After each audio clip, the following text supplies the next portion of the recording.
I'm Michael Fairman, and I am here with Chris Van Etten, who has been so impressive to me in so many ways that we're going to talk about. But I want to first say that even though the fans that follow me in the soap operas found you first on General Hospital, I found him first. I knew his story. I saw him on several television shows and the jockey underwear campaign, which was pretty amazing.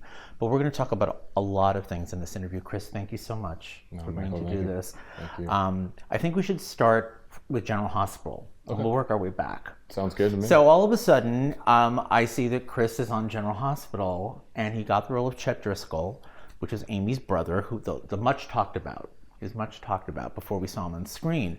So tell me about how it came about that you ended up on GH. Well, we were looking for opportunities, and as you know, one of the head writers of General Hospital, is also named Chris Van Etten, and it kind of was one of those things where it was almost like something you never hear of before, and I actually.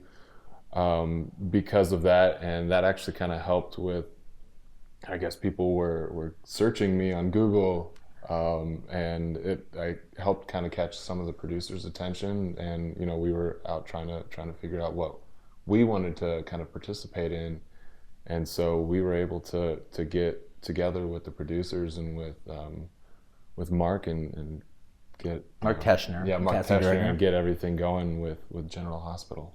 Right. So I just interviewed the other Chris Van Etten. Hello to you in New York from Chris Van Etten. And he was saying, I know you guys got your picture taken together. Yeah. Mm-hmm. And I know when you were coming onto the show, people were like, well, wait a minute, you don't look like the other guy. Yeah, actually, it's people kept and they were Googling.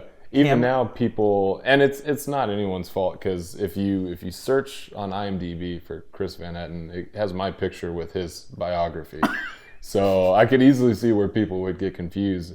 And I was actually talking to Chris the other day, because there's a chance that we're actually related. So maybe we're not saying definitively, but my dad's from upstate New York. His family's from upstate New York.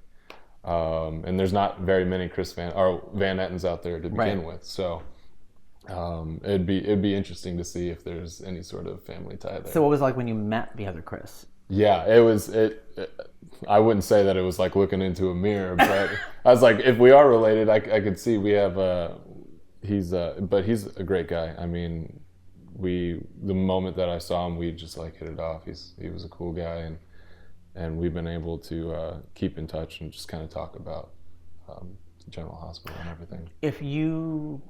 What would you love to have them do with the character of Chet?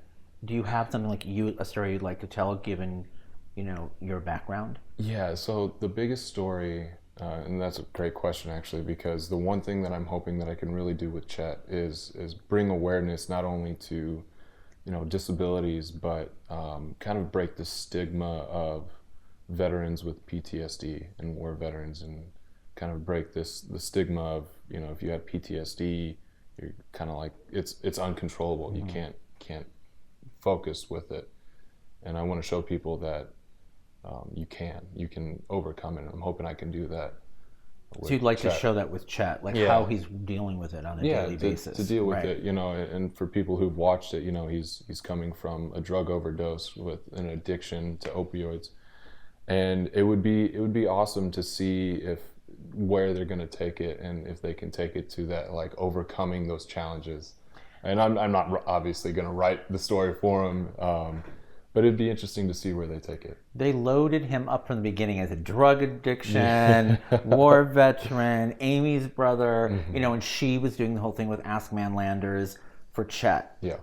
How did you feel about that? That was a big moment actually for the character to realize that she did all this for her brother. Yeah, to be, he had this sense that the VA was taking care of everything, and then to go from that to knowing that your sister has basically been the whole reason why you have been taken care of, it's kind of world shattering, and it would be hard to kind of to adjust to that, I think. Mm-hmm. to realize that, you know, you feel like you're taking care of yourself, and then to realize that you have to rely on your baby sister for help. When this hobby of mine took off, I went with it. And when it turned into a book deal, I realized that I could use the advance to help pay for your treatment. But you said the VA covered everything. I lied, okay? And I am sorry. I knew you were too proud to let me help you, but I wanted to. After everything you've done for everyone else, all those teams you played on, and how you always led by example, and the way you served your country, I watched you be a hero. I wanted to be your hero, even if you never knew it. So if you're behind the blog, how did Nathan get involved? My readers wanted to know what Ask Manlanders looked like, so I stole Nathan's picture and posted it. It got a great response. People loved thinking the advice came from him. Yeah, I wasn't crazy about the idea at first. I made Amy take the picture down. But by that point, there was interest in a book deal, and the publisher wanted to meet Ask Manlanders. So Nathan generously, heroically agreed to be the face of the brand, which is really a big deal because he's a cop. And if it ever came out that he's not actually the writer of the blog, it's technically fraud. You did all this, risk committing fraud for me? Why would you do that? I asked them. I mean, you made a huge sacrifice serving your country. I was happy to help. No hard feelings? I know you probably hate all of this. I just hope you don't hate me.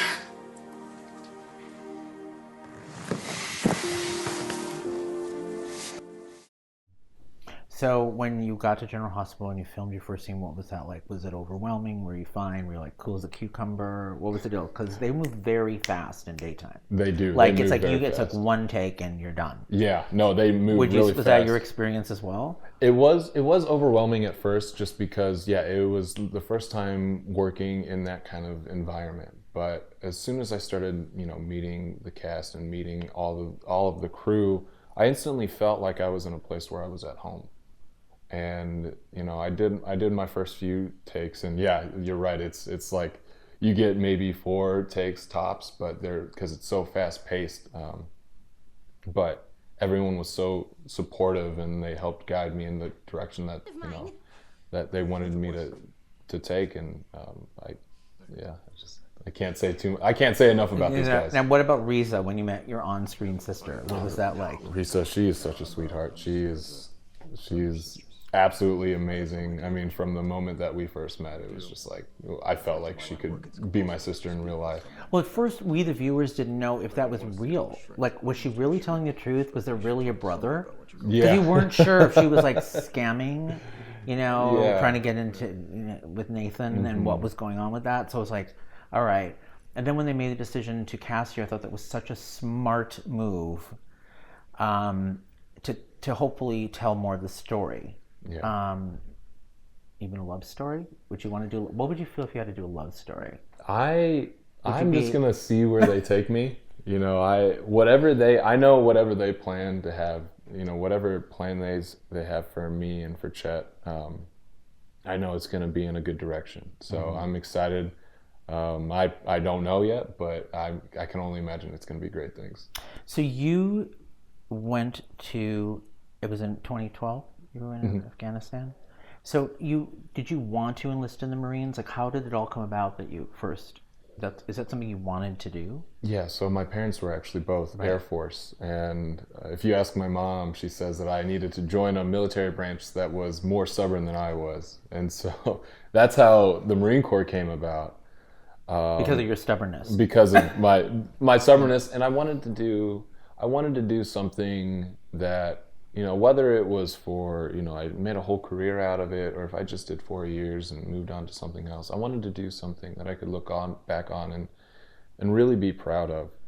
And so, I joined the Marine Corps, and then I joined the infantry because that's something that I knew that I could make an impact in some way. The Marines are like the top dog, right? I like to think so, yeah. Top dog, Marines. So you were in there, like with the top dog. So at that point, were you like, this is, like, how was the experience of being over there? And you were there for a short time before the incident occurred? I was there for, I think it's like about 3.5, 4 months, yeah. So when you got there, was it like, oh, I'm glad I'm here fighting, or how did you feel about it? It's one of those things, you train to do this job. And when you finally get over there and you can do that job that you've worked so hard to learn how to do, it is nice. And it's surprisingly, people think that it's, you're going over there and you're just constantly stressed out all the time, but it's actually, you're away from society, you're away from all of these daily things that kind of weigh you down, and you're just there with your guys and you're doing your job. And it's actually, I miss it from time to time, just being there with your best friends, your brothers, and doing this job together. It's these are guys that I'm gonna call brothers for the rest of my life. And even now when you look back on it, you say that? Yeah, I don't, a lot of people do ask me, if you could go back and do things differently, would you? And obviously there are a few things that I would change. But ultimately, I'm happy with where my life took me, and if I had to do it all over again, I would. So let's talk about, obviously, the incident that happened. So you were, your best friend was, I believe, injured. And then people say best friend. Maybe that's incorrect. It's one of those things where, we're all together all the time. None of them. They're all like a brotherhood, like a brotherhood. Best friend, yeah. And I try to say that, best friend is a good term, but I always prefer the term brothers because that's a bond, So there you were, and can you take me through? Do you know, like, is it hard? I can imagine to relive it again, or how are you now? Because I'm making you talk about it, and I know you have trouble with others, but in order to talk about it, to help others, and also so we understand your situation. Yeah, and that's, I've talked about it quite a bit, and in the beginning it was hard to talk about because reliving it isn't easy. But the one thing that I have seen that comes out of that is the positivity. One, you get to tell your story, and it's almost a coping mechanism in the way too. And so I don't mind telling my story. Especially if it helps other people. And so to kind of start off from the beginning, we were it was a night patrol, and we were all on foot, so we weren't driving around or anything. And we were getting ready to we were actually set up in something called an observation post. And basically what that means is we kind of dig in a sense, and we kind of try to scan the area, make sure nobody's out there doing stuff they're not supposed to. And we were finishing up, getting ready to pack everything up and head back, when one of the guys in my squad stepped on the first IED, or improvised explosive device. Right. And so when that happens, everybody in the squad has a job, and right away, you instantly know what to do. As soon as we heard the explosion, my team, me and my 2 or 3 other guys, we set up, and we have to get the landing zone set up for the helicopter. And so we had gotten that all set up, and we were on standby when I heard, hey, we need another guy over here to help take care of my buddy Brad, who was the one who got injured. And so I run over there to help out, and they kind of filled me in, hey, this is what's happening. He stepped on it, lost his legs. And so we're getting a litter set up, which is basically what we are going to use to carry him to the helo. And so we got it all laid down flat, and as I step over the litter to kind of get ready to pull him up, that's when I step on a second one. And I actually remember, a lot of people get knocked out, but I remember like everything. I remember kind of getting tossed up in the sky, like tossed up in the air. I don't know how many times I flipped, but I do know I at least kind of did. Like I kind of flipped up, and I landed back in the crater. And at the time I was carrying a pretty heavy thing on my back, and it hit me in the back of the head, kind of rattled my brain a little bit. And so for for a little while I didn't know what was going on. It was all dark, and I didn't even really remember where I was. It kind of took me a few seconds to realize what had just happened. And so, when I realized, okay, I just stepped on a bomb, I should make sure I'm okay. And so I get myself out of the crater, and the first thing I do is I look up and I say, okay. I take in a deep breath. I realize, okay, I'm not, I can still breathe fine, so that's good. I'm still alive, obviously, and I could taste all the dirt and all the blood. But I knew I was at least okay, And then so I kind of prepared myself mentally to look down. And when I did, I can't really explain it, but I didn't freak out. I kind of thought it was, I chuckled, I chuckled. I was like, man, this sucks, I guess that was my way of coping with the fact, yeah. Right. And I tell my friends, the way we kind of cope with things like that is we kind of make jokes about it. And I know it sounds kind of rude, like very vulgar, but we make jokes about losing our legs, and it's a kind of a way for us to cope for if it does happen. And when the dust had settled and one of my buddies came running over, he's like, man, hey, are you okay? Are you good? And I was like, oh, I'm pissed because now I can't ride my motorcycle when I get home. And so, we started getting the tourniquets put on to help stop the blood loss. And, unfortunately, that's when I had finally kind of settled down, that's when I realized that TJ, the guy that I was helping with the litter, he wasn't moving. And I mean, that's not something I'm going to get too much into, but that's when it kind of hit me what was going on. Mm-hmm. And luckily the helo came in not too much longer after that. They loaded us up, and they gave me some pain medicine, and I woke up in the hospital. So once you were then in the hospital, and mm-hmm. was there a point where you had this even more, you knew, because it was all that adrenaline probably going on, mm-hmm. and the shock of the entire situation. I can't imagine being in that situation. I don't know if any of us could.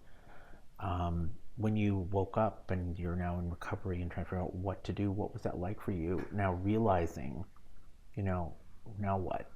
Yeah. The one thing that surprises people is that the initial impact is not the hard part. Yeah, because I think that's where people go to, but then it's what, mm-hmm. it's after that. Yeah, because everything is so new, and that's the big thing is like when I was in the hospital, I was on, all the drugs, right. So much pain and all the drugs that it was kind of just a haze, but the hard part was after I'd gotten out of the hospital and things were kind of slowing down, that's when you kind of realize like, okay, what's my life like?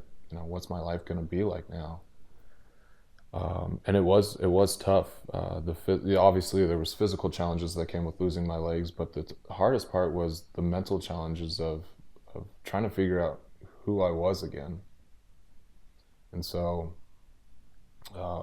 because we're all identifiable with, we identify ourselves a lot with how we look, our being, what mm-hmm. it is, whatever we're projecting to the outside and what that is, and then how does that affect us? So it is kind of like such a shakeup. Yeah. Mm-hmm. Yeah. No. Exactly. That's perfect. Yeah. It was a sense of one of my things too is like who's going to find a guy with no legs attractive, And I know looking back now that was kind of a bad. No, but of course, why? Of course, anybody would go there. Mm-hmm. Of course, you would go there. That makes complete. Of course. And so there was that, but there was also the sense of okay, you don't realize how many things you take for granted. Like even just walking up steps. I remember the first flight of stairs I ever had to try to walk up. I was just so aggravated because it used to be one of those things that you don't think twice of. And especially, in most places, they're pretty good about, having ramps and everything. But every now and again, you'll still find a place where it's nothing but steps. And it is aggravating, especially when, you're struggling to get up the steps and somebody's just, skipping steps right next to you. It's horrible, and all I can say, and this is not even anything here. When I had my back fusion, I had a 2-level fusion. I was in the hospital for like 12 days or whatever, and I remember they didn't know if I was going to walk again. I had really my spine was bad, and I remember my dad was there, and I remember when he got up and saw me trying to walk for the first time. I remember him crying, watching me just try to walk again. So that's only where I could, as close as I can relate to it. But I had my legs. It's just I didn't know if I could walk Still, because neurologically I didn't know if I could walk. And I remember that recovery was so long, and and I lost my self-identity. And would I be able to work out again? Would I be able to do this again? It really plays with your head, and you always wonder, like, can I do these things? Yeah, no, yeah. I mean, just as well. I mean, it might have been a different story, but it sounds like you went through the same thing. And yeah, it's that kind of, well, what's my life going to be like? And when I was in the hospital, or when I had gotten out of the actual hospital and into rehab, my goal was to get home, or to be able to walk by the time that my unit got back from Afghanistan. And luckily, I was able to do that. They came back in that October, and I was there for the homecoming. What was that like?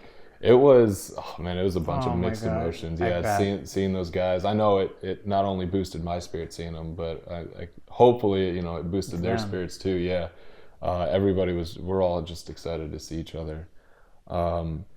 And I was in the hospital I was in rehab for a little under a year, and the hard part actually was when I had gotten out, and I moved back to my hometown in Illinois. And I remember I sat there, and it was the 1 year of the incident was coming up, and that's, obviously that was a very emotional time for me. And I had just lost all sense of purpose. Like, I was out of the hospital, so I wasn't in recovery mode anymore. So, but now what? Yeah, exactly. Right. It was this, now what do I do? And I got severely depressed. I started drinking a lot. I was going down a very bad road. And one day I just decided, you know what, I'm just going to go to the gym. Like, I got nothing better to do today, and I remember I worked out for about an hour and a half or so, and I remember walking out of the gym, and I was the best I had felt in so long. Yeah. And I was like, you know what, why don't I'll start going to the gym, even if it's just, even if the endorphins help me for just like an hour, at least I'm feeling good. And so it just became like a daily thing for me. And that kind of was what my life revolved around for a while. Do you remember when you went to the gym for the first time after it? Were you like, now, was this a private gym, a public gym, a home? Where were you? It was a public gym. Yeah, it was a really small gym though, and I just looking for something to do. Right. Yeah, and it wasn't. I did that for about 4 or 5 months, and then the thing that kind of sparked, what I call my purpose now, was this lady in the gym, and I had never met her before. And I was finishing up my workout. She was walking in, and she was an older woman, but we said hi, and I finished up and I left. A couple hours later, a friend of mine sent me a message on Facebook with a little screenshot, and she's like, "Hey, I think my friend is talking about you." And it was this exact same lady, and she says, "I just got to the gym. I've been having a really bad day, but I see this double amputee veteran working out, and it just made me realize that maybe my day hasn't been as bad as I thought." Exactly. Yeah. Right. And that was the iconic light bulb. I was like, hey, okay, maybe what my purpose is now, is to show people, to inspire people to, kind of hopefully have a better life. 100%. When I'm at the gym, there's a couple guys in there that are literally in wheelchairs, that have their assistant with them, and they're in there doing their thing. And I get so moved by that. Like, who am I to complain about this? This guy's in there, in a wheelchair. He barely can move, and yet he wants to lift the, It's amazing to see. Even like that, to me, puts me in my place.